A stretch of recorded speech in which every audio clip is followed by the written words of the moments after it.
I just wanted to do a little bit of a recap for on the first session, just a little bit of scene setting before we open the rooms up, because we're going to have you all do a little bit of chatting and then lead into our conversations. So if you just bear with me for a second, I will just share my screen.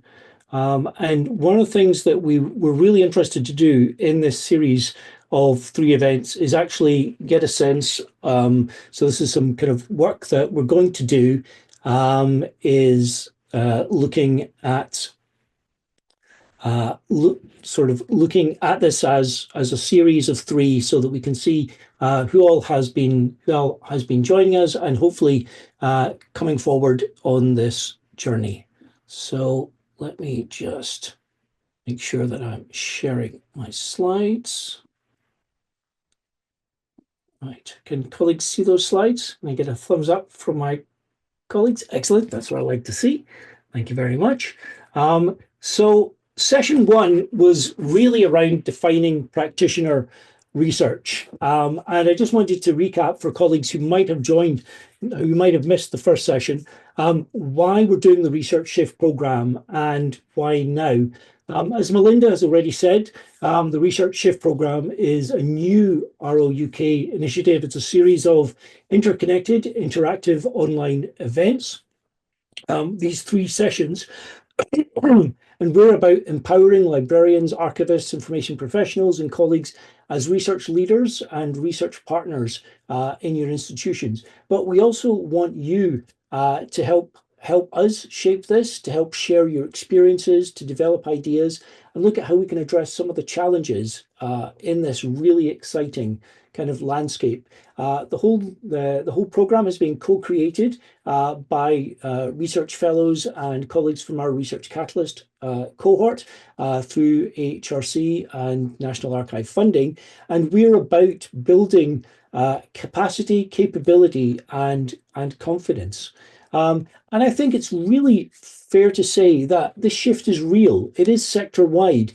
We've been talking recently to colleagues who support the hidden ref, the role around that, the importance of valuing all contributions, not just what could be considered pure research, the importance and the role of libraries around the technician commitment, the importance of professional roles.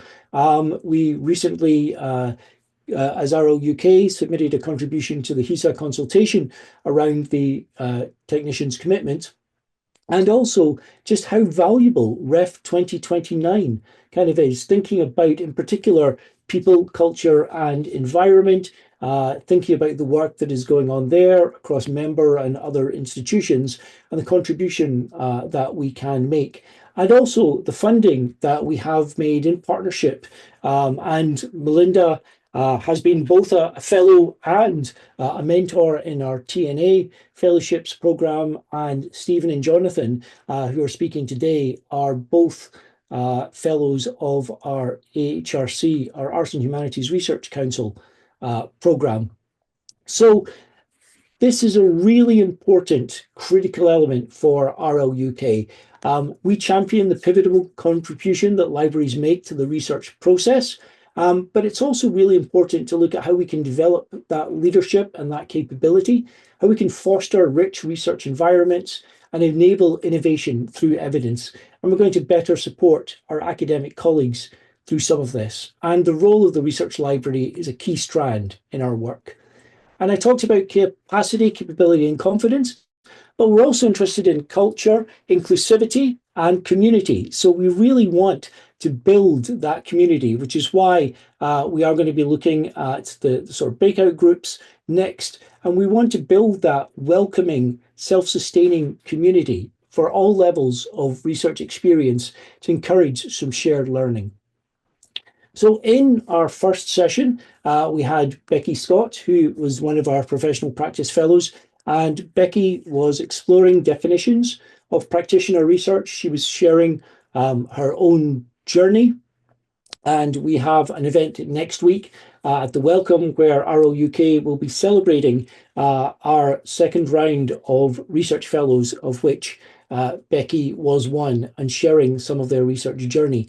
And also, Cara Rodway from the British Library was sharing experiences at the British Library, the differences, an overview there around who does that research, the range of activity, and the breadth of projects which are done at the British Library. So the recordings and the slides from these are available, but I really just wanted to highlight that activity. We also had a Padlet, and it was really interesting. You could almost see some of the light bulbs going off amongst colleagues subsequently as people were thinking about kind of reflecting that yes, oh, some of what they do is actually research. Perhaps they hadn't thought about it in that sense. Thinking about some of the opportunities and what that means. We'll have another Padlet today thinking about what might be some of the structural barriers. So that's one of the things that we're really interested in as well, in how we can make this a much more frictionless experience for library professionals, information staff, really to engage in this research. So let's move on to the two talks that are the kind of core of this session, which are going to give some perspectives on how two universities have identified and begun to address structural barriers to practitioner research. So we're going to start with Bristol. We'll have Stephen Gray, one of RLUK's AHRC's professional practice fellows, but we're going to start out, I hope, with Ed Fay, who's Director of Libraries at Bristol. So Ed, can I hand over to you? Yes, hopefully. Thanks, Melinda. Hello, Sounds everyone. Yeah, we were going to speak a little bit from the Bristol perspective. I will talk a little bit about my view on the institution and some of the reasons why we want to pursue greater partnership in research. And then Stephen will talk a lot about how we've gone about this and hopefully showcase a bit of our practice in this space. So for me, there's a few reasons strategically for the institution why we would want to pursue greater partnerships in research. It comes down to our research strategy and the way that we want to pursue both the quality and the scale of our research. So like many institutions, Bristol is seeking ways to differentiate itself and to identify the areas of its research practice that are a unique and particular strength of Bristol. Obviously, there's only so far that can go in a higher education system with a network of universities around the country, but there are areas of emphasis where Bristol will identify that we either have clusters of particular legacy, particular strength, or particular scale. And so for us, partnering in those areas of research becomes a way to strengthen further the way that that research is undertaken. So for us here in Bristol, there are a number of areas where that makes sense for us amongst our research strategy. And in particular, that's around areas of cultural and creative industries, as that relates then to our cultural collections, so to our special collections and the theatre collection, which are our unique and distinctive collections. And also areas of digital and socio-economic digital research, where digital research methods and the role of the library in digital scholarship becomes another opportunity for us to partner. A second area for us then as an institution is in considering the current financial environment, that's imperative to improve our cost recovery when it comes to research. So like many institutions, well, pretty much all in the UK, our research activities run at a deficit. And there is a need to ensure that our research is delivered in the most efficient ways as possible, as well as at certain scale and certain levels of quality.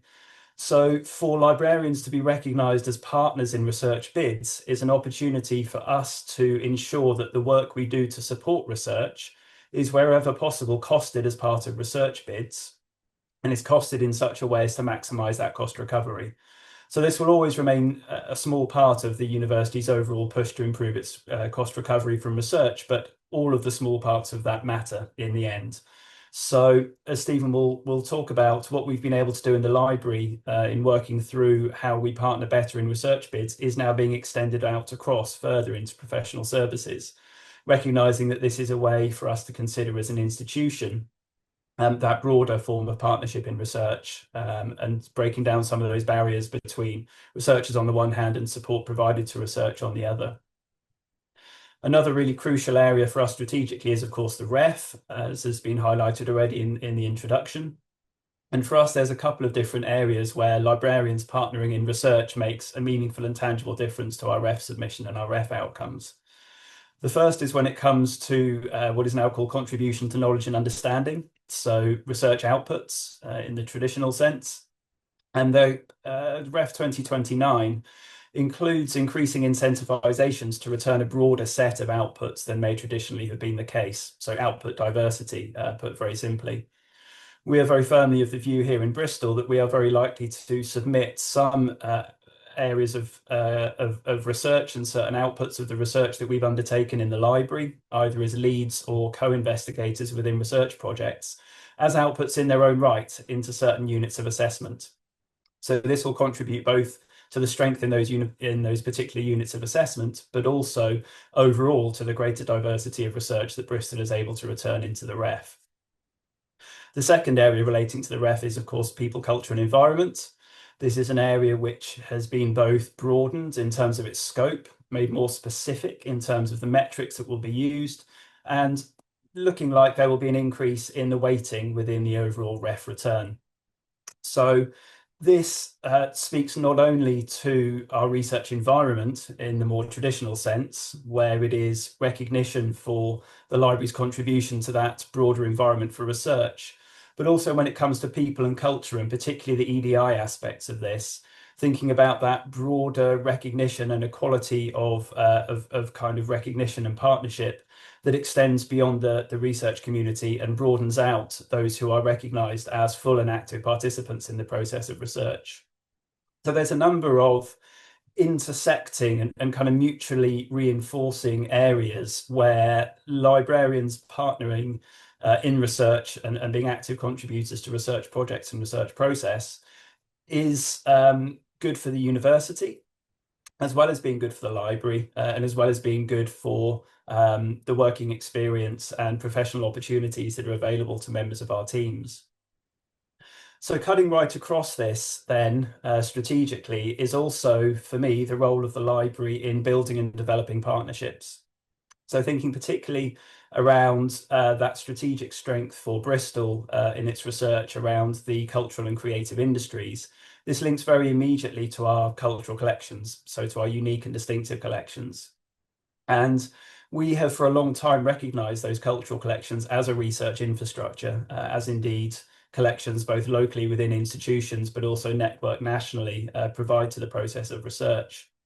And for me, this really speaks to the strength of the library as a convener, whereby we have a collection, we have an infrastructure, and we have a set of skills and capacities that we've developed over a long period of time that provide the ability for us to build both particular research projects that may respond to a particular funding council or call, but also provide a role within that broader network of partnerships within the city and within the region, which also underpins that area of research strategy.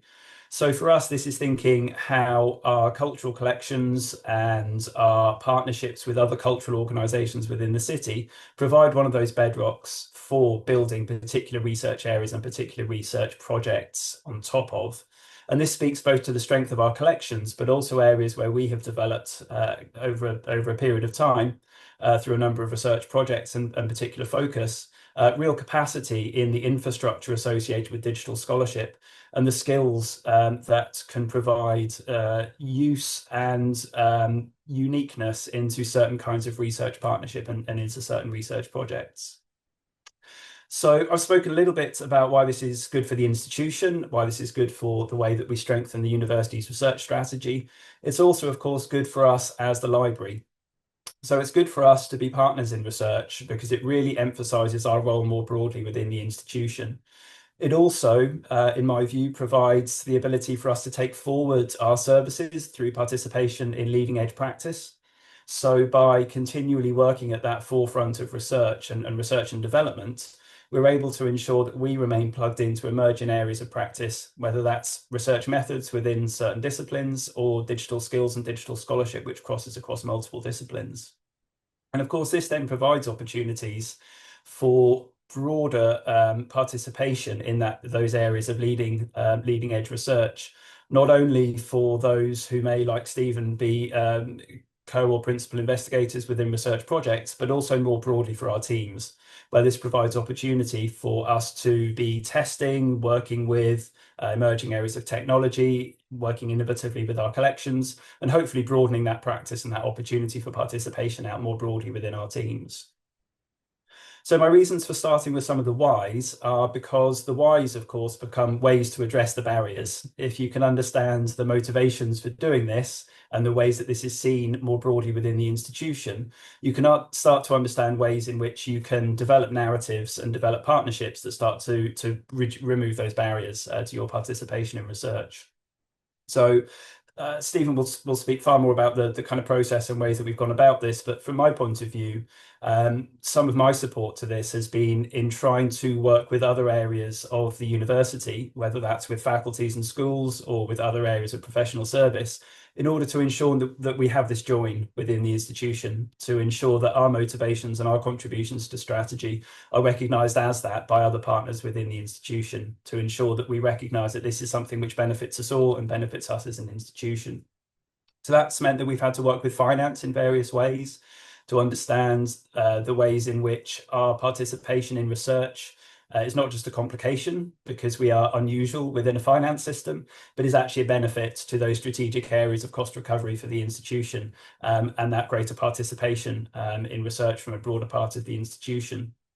We've had to work with our research office quite closely to ensure that we're part of that business partnering with faculties and schools, part of the processes by which research bids get developed, prioritised within faculties, agreed centrally, and then all submitted. And we can often find ourselves outside of how some of those loops happen. You know, it may be that we're approached in certain cases because we're known and kind of have a track record of partnership, but there's our ability to engage far more deliberately within that process of business partnership to seek out those opportunities for greater participation in the process of research. And with that comes things like participation in faculty boards, participation in ethics committees, and so forth. And ethics is one particular side of where we have had to very deliberately consider how does our research fit into a particular mechanism within the institution. Someone observed that we don't have a professional services ethics committee, not because we are morally unconstrained, but because we often have to do that join up of professional practice where it doesn't necessarily happen automatically. And then, of course, for us, one of the other barriers is just about our capacity. So we've developed a very deliberate approach in this area where we recognise the value of doing this. This means that we are familiar now with the process of receiving research grants, costing certain areas of our activity and our teams into that and seeking that cost recovery. It also means then that we are familiar with how projects can come and go and capacities can wax and wane across periods of time. And we shouldn't underestimate the amount of effort that it takes in order to keep continuity of service whilst balancing that with a research agenda that involves colleagues in certain different ways. So those were going to be my initial remarks. I'll hand over to Stephen. So yeah, thank you, Ed. That's a really good kind of outline of why we're engaged with research in the library. I'm Stephen Gray, and I'm the head of research support, is my day job, part of library services at the University of Bristol, and I'm also a research fellow.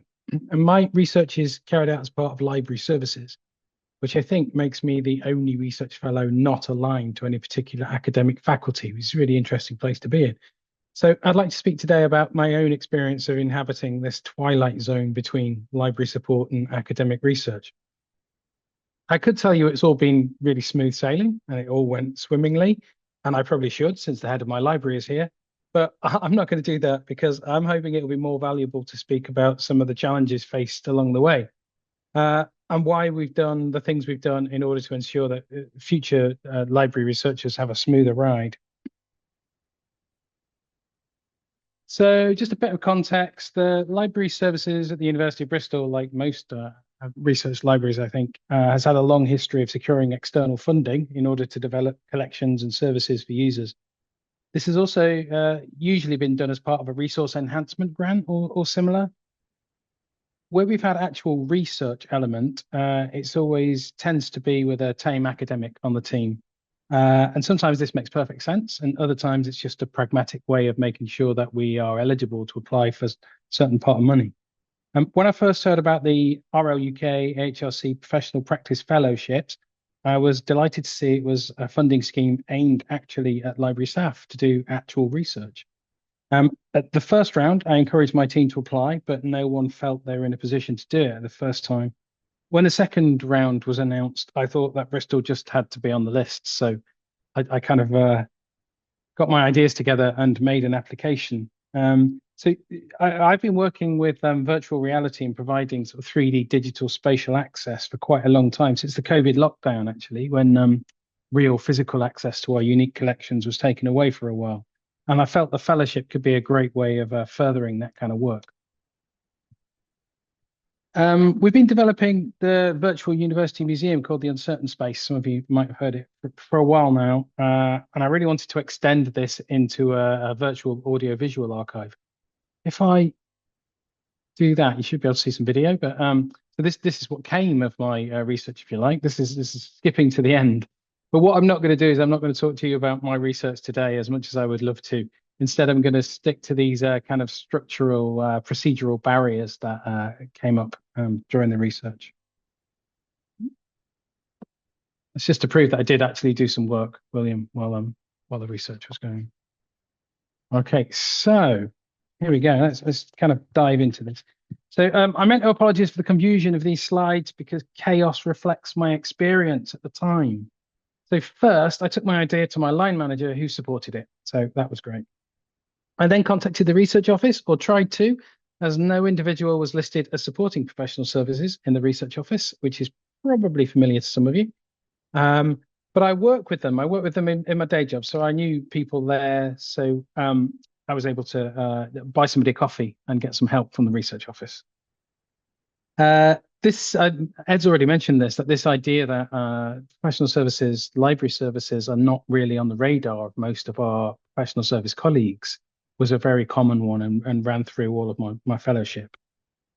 The next was costing the bid. Unfortunately, finance also had no one listed as supporting research funding applications outside of the academic faculties. So same problem again. Luckily, though, the library finance assistant, Les, is a great guy, and he happens to have a research background. So again, as an individual, I got lucky there. Ethics was next, and Ed's already mentioned some of the challenges around ethics. But as you may have guessed by now, no one was listed as supporting professional services within the ethics team. But again, I work with them in my day job. So again, I could buy somebody a packet of biscuits and then get some help there. But unfortunately, the ethics committees in the university are also aligned to faculties.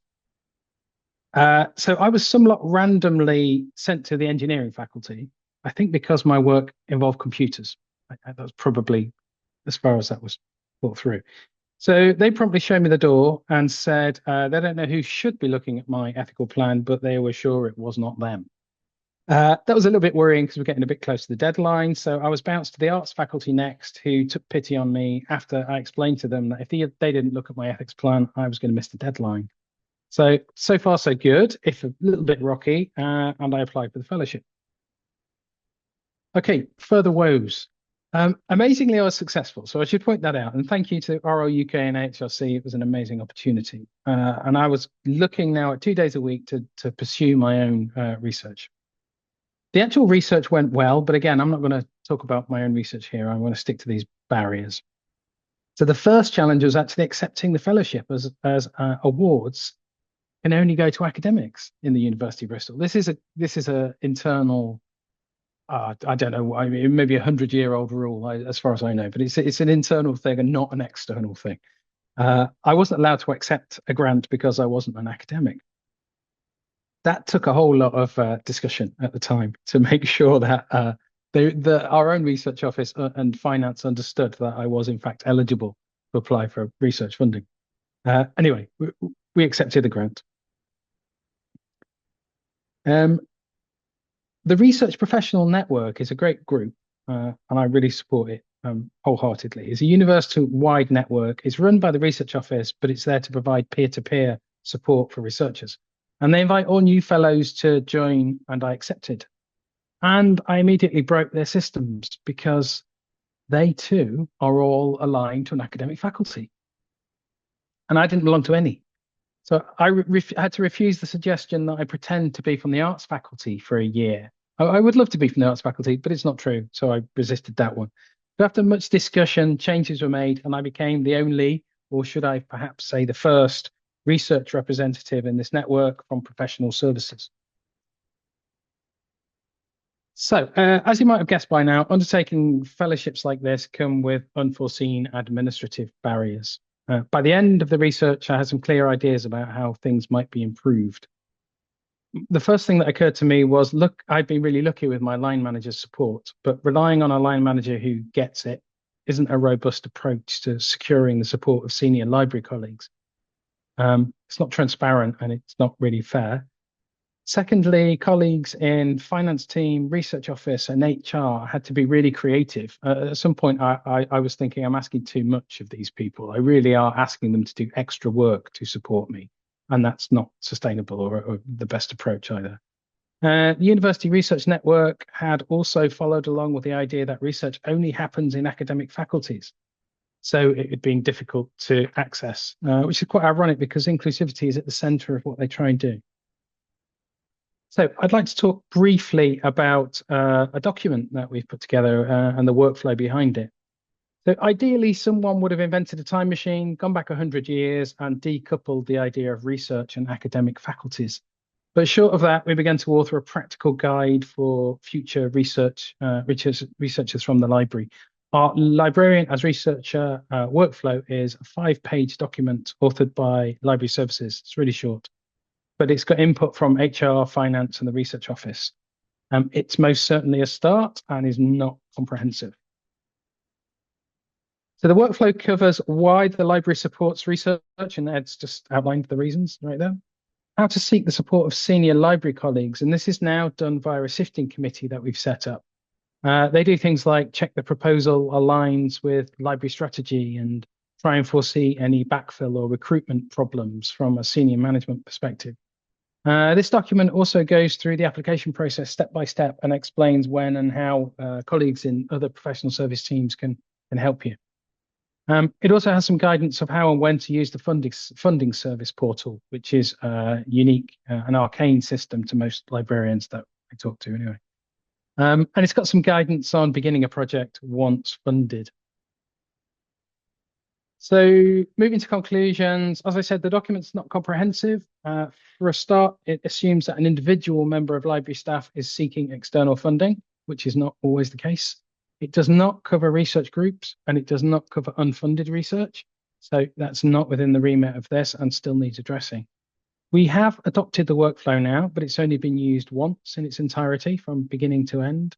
So it's very much a work in progress and part of the much wider cultural change, as we'll no doubt discuss today. Even so, we've had interest from colleagues in IT services who are beginning to face similar opportunities and barriers. And we've spoken to two other universities in the UK who are keen to develop something like this. So if you'd like to read it yourself, the link is now on the screen, and I'm sure we can distribute that. Otherwise, I thank you for your kind attention. That's really great. And I'm sure people will take you up on that offer to share the workflow. There's a lot of enthusiasm already in the chat. Thank you both so much for these really practical and at times really inspirational talks about the situation in Bristol. I should say particular thanks to Ed, as I know you'll be heading off shortly and we won't get a chance to thank you at the end. But now we need to turn our faces north or south, depending on where you are in the UK, and hear from colleagues in Durham. So we're also joined, I'm glad to say, by Eleanor Glenton, who's Deputy Director of Research Development, part of Research Innovation Services at Durham, and Jonathan Bush, another of our RLUK AHRC's Professional Practice Fellows. And they're going to share their experience now. Okay, so as Melinda was saying, my name's Jonathan Bush. I was part of the first cohort of Professional Practice Fellows. It's the first time I've ever applied for funding and been successful. And then ever since then, I've applied for other funding bodies and been successful as well. So I feel like I ought to buy a lottery ticket or something. It was fantastic and a really positive experience for me to be doing this. So my research really focused on the current archival practices of Catholic religious orders, and the idea was to think about developing solutions for their future storage and accessibility. This is the context for this was that many religious institutes are really in danger of closing, and that's at 10 to 20 years. So there's a really urgency about needing to act now to save these collections in some way. As part of my research, I went to funded to go to Nijmegen in the Netherlands and Paddock in Louvain in Belgium, to look at some purpose-built centralized repositories that house these collections, and are funded by the institutes themselves. And I also sent out a survey to all religious institutes in England and Wales, seeking information on their current archival practices and their plans for the future. And what I found with this survey was that archives are often being stored in far from ideal conditions, and most religious orders don't even have a plan for when they close. So a centralized repository housing all religious orders, housing the archives for religious orders, might be the solution. And I've been working with another institution, which will remain nameless at this stage, to establish the centralized repository. So I've got a meeting in Birmingham in a couple of weeks' time where I'm pitching the idea to 50 to 60 women religious and hope that they're able to help to fund the plan. So it's been a real transformative experience in that sense. So fingers crossed, hopefully we'll get some interest in that. So yeah, as Stephen was saying, I mean, I can talk all day about my research, but why I'm here is to really talk about the structural barriers that I've faced as part of my research fellowship. And this, I've drawn some of these from the RLUK report, which is the role of academic and research libraries as active participants and leaders in the production of scholarly research. It's a really interesting document. I found it really useful in helping me to frame my ideas about what are structural barriers and the kind of issues that I faced. And these are just 7 areas that I thought were quite interesting to kind of compare and contrast with my own experiences. And the first is really the perceptions of libraries and library staff. So that's library staff is being seen as almost like service providers rather than potential research collaborators. I was quite lucky in a sense because in my background, I've got a PhD in theology. So I do have some experience already in doing research, and maybe not so much the research funding landscape, but certainly having the experience of having that credibility, you like, with academic researchers. And so I always played a bit of a strange role in the sense that I was a service provider, but also I was often involved in research collaborations as well. I always had a really good relationship with my mentor, who I knew from my research. So I was then able to straight away have that without having to really develop that relationship, which is really important for me. In my current role in research engagements, and my job title is Research Engagement and Collections Development Archivist, I'm actually noticing the divisions more in my current role than I was during my fellowship, which is interesting, because part of my current role is to create research collaborations with academics using our collections. So I'm noticing that a bit more than I would be if it's my fellowship. Second one is that different definitions of research. So academics and library staff having different ideas of what constitutes research. Again, having an academic mentor helps in posing different research questions, which I personally may not have thought of. So I think that was a really useful thing. It's good to say, well, academics, library staff, they may have different ideas, but actually, if you've got a good relationship with your mentor, you can read academic mentor, you can really, they can bring new ideas to the table, and you can have a discussion around it. So I found actually that aspect of it, rather than being a barrier, was actually helpful in a sense.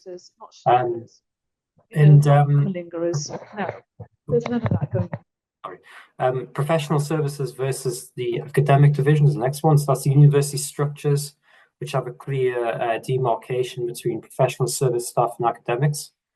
Again, this wasn't really so noticeable in my fellowship, other than perhaps structural barriers such as not having a departmental option to select when filling in my ethics form, which I think Eleanor will speak to after this. And I'd say, again, I'm noticing this more in my current role as research engagement archivist. I'm finding that's more of a barrier now than what it was during my fellowship. The next one is importance of institutional support. And that's this idea of lack of institutional support for library staff to be involved in research. I have to say, and apologies to Eleanor, but I did actually notice this with the research office in the sense that it wasn't really set up to support professional services, which I think Stephen was speaking to before. I didn't really get a great deal of help here, particularly around finance and how to cost my application. Although in fairness, I didn't actually know I could ask. I didn't actually know what the research office did at the time. Having said that, the buyout aspect of the fellowship seemed to work well. And once all those issues were ironed out, I didn't really have any issues with this. But it was more just not knowing that what support was there. In terms of capacity and prioritization, research is not a priority for libraries, and therefore capacity is not necessarily built into the day-to-day roles of library staff. I was fortunate in that I just started a new job at that exact same time as I started the fellowship, so I could really kind of manage my time well and have that already right from the beginning of my new role as having a day a week where I could focus on this particular aspect. It might have been different if I was already in an established job, but I found I was able to manage my time quite well in that sense because my manager had already factored that time into it. And I also felt like I was well supported by line management, who actually encouraged me to apply for this fellowship. I know it's not always the case with some of the other fellows who have had that experience, but they were very supportive and really kind of, they read through various drafts of my application, were really helpful in that sense. So the next one, recognition and report. This is the idea that there's a lack of incentives within current reward systems in place for library staff to do research. But I felt like not only was I well supported in my role, but I was also pointing to my current role, research engagement, largely as a result of the fellowship. So it's been a really transformative experience for me, and it's great that I'm actually doing work now that I was doing my fellowship in, and working closely with academics to improve visibility of professional support staff doing research. And finally, I just want to mention the expertise and knowledge. This is the idea of library staff lacking in specific skills and knowledge of the academic research processes. I mentioned before, I wasn't even aware of the support that could be provided from my research office when writing my application. And that was, partly my own ignorance, I suppose, but nobody really told me that I could ask these questions. But I also felt like, having undertaken my PhD, I already had that experience of carrying out research, and I still consider myself to be research active in my spare time. It has to be in my spare time because it's more of an academic interest than it is to my day-to-day job. But again, so certainly the research skills aspect of that, I felt quite confident with doing that. And then there was the ethics process. That was a real issue for me. And I'm glad, Stephen, that you managed to get ethics approval before you started your fellowship, because I only discovered that I was supposed to have ethics approval once I'd actually started it. But thankfully, that once I understood the process and what I was supposed to do, I went through it. Again, like you, Stephen, I went through an academic department, which is theology, which kind of makes sense anyway, because I'm a PhD in theology, so I already had those connections as well. But it's kind of using those connections in the way that I already had, and I think Stephen found that in his role. He was able to use his connections with the research office to help kind of push things forward. I'm sure not everybody's in that same position. Anyway, that gives you some kind of structural barriers that I had to undergo, and some of my experience of that. So I will end my presentation. And aware that Eleanor, you are going to be kicked out now, are you? Maybe. Possibly? So apologies if I suddenly become wobbly. I might have to relocate from the meeting room I am in. So it saddens me a little to hear about the barriers that colleagues are facing, especially still at Durham, because I've been working in research support for Oh, a terrifying number of years, and it has been a sort of personal crusade. It sometimes lands on very deaf ears, to be as inclusive as possible, and our support in the research office should go to researchers wherever they are. And this is something that I have shouted about for a number of years and jumped up and down about. But I am one person in a system. So I was delighted to become involved in the HSE RLUK funded Research Catalyst Cohort scheme, and that the Association of Research Managers and Administrators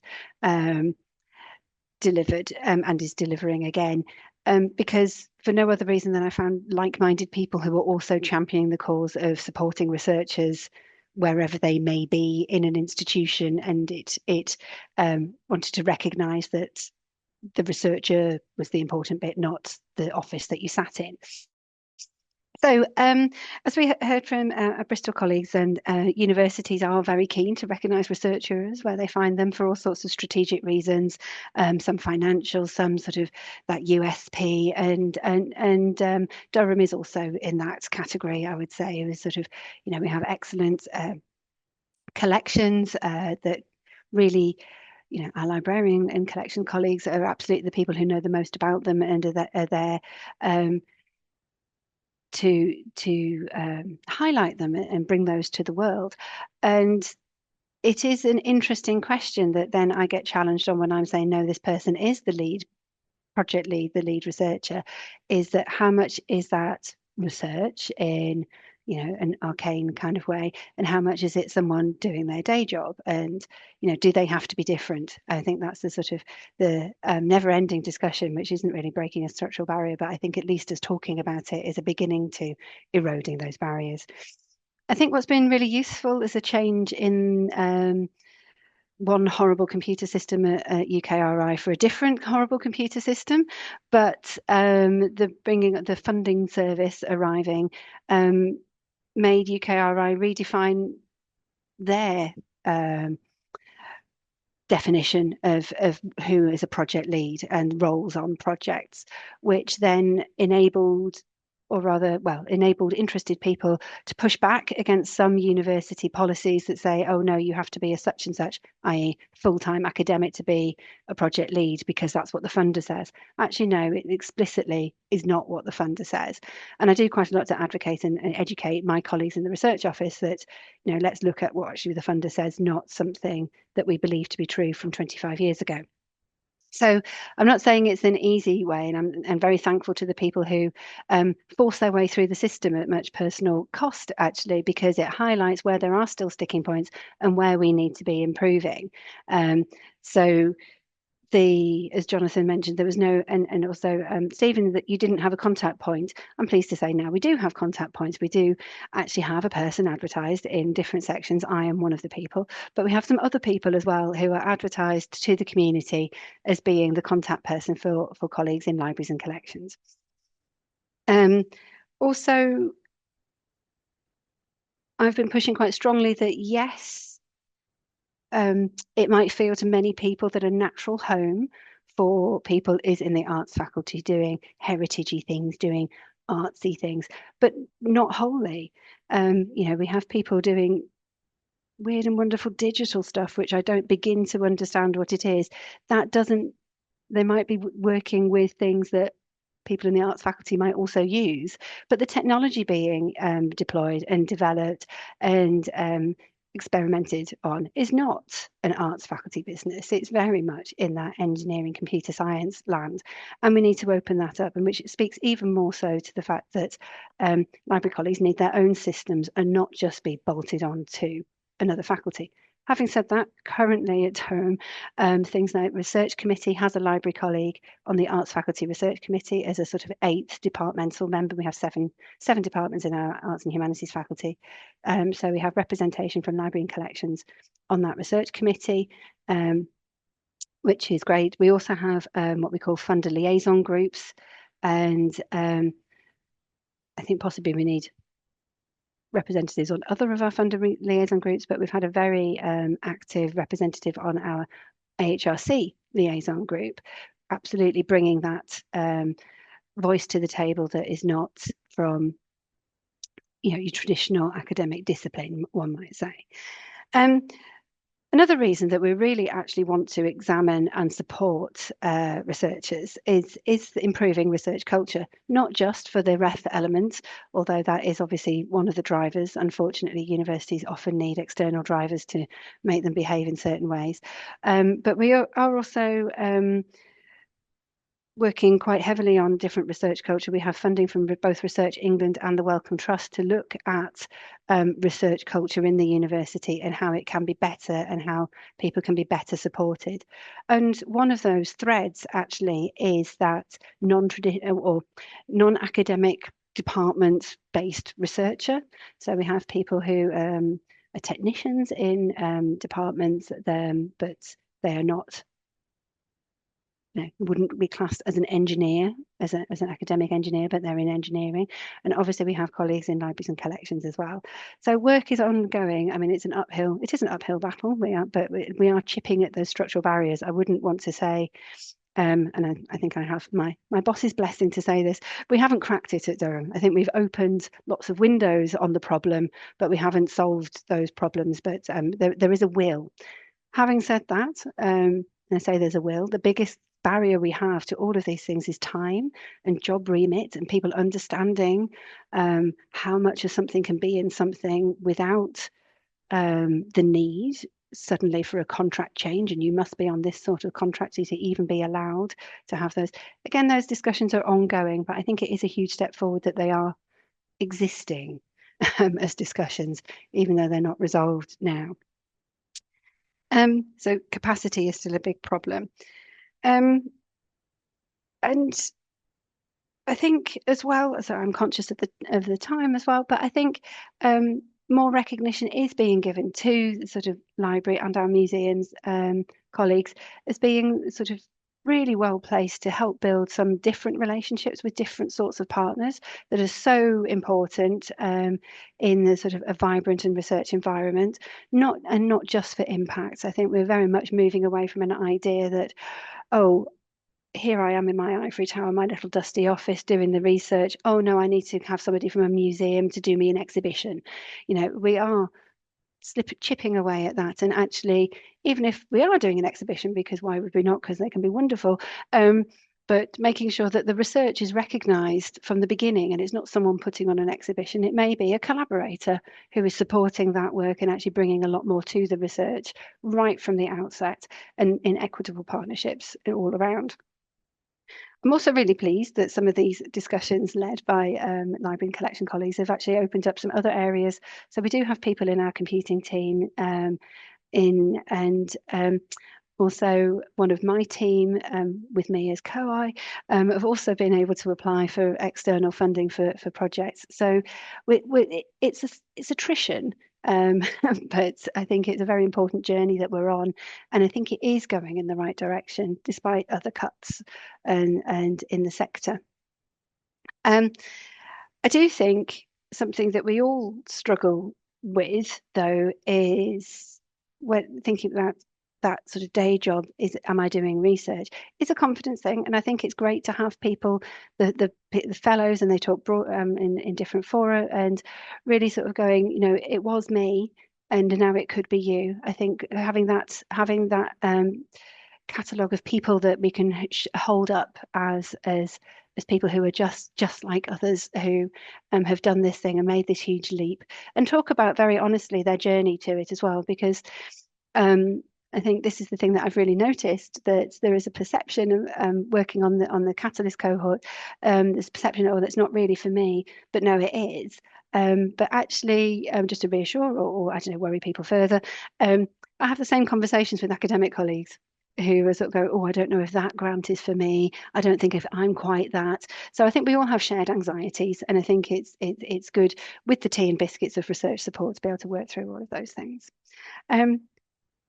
And I think that's it, really. I have no answers. We just need to keep talking. And I think that's the thing. We need to keep talking and have a greater awareness of each other. And I think we have pushed quite well for awareness at Durham now, even if we don't have the answers. That's really wonderful, Eleanor. Thank you so much to both of you for sharing your experiences and being so honest about where's going well and where is still, as you say, chipping away. I think that will be of huge interest to people and probably ring quite a lot of bells as well, I suspect, in the audience today.